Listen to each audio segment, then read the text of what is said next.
let's talk about fasting and diabetes. Sure. Janet and I, and specifically type 2 diabetes, we have to clarify that.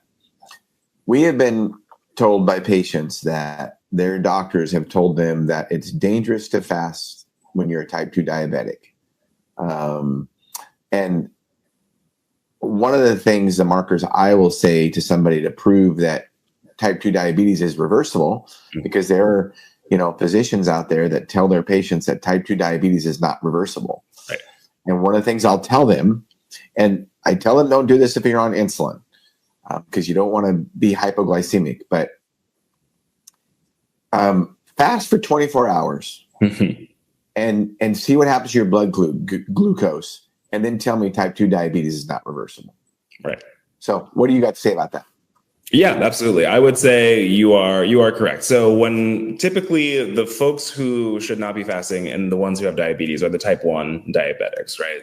This is an inborn problem, essentially, whereas type 2 diabetes is metabolic, diabetes. It is, or nutritional diabetes is another way to put it. So this is something that has cropped up because of typically years of, poor diet, lack of exercise, accumulation of insulin resistance, right? And that is very distinct from the mechanisms of type 1 diabetes, where your body cannot actually produce the insulin. Type 2 diabetes, your body can produce insulin, but it's become much more resistant to it. And it's become resistant to it because over the years, over time, there's been so much glucose that has entered the system that your body has to compensate in order to keep itself alive. So it basically shuts glucose out from coming into cells, and then that becomes a big problem.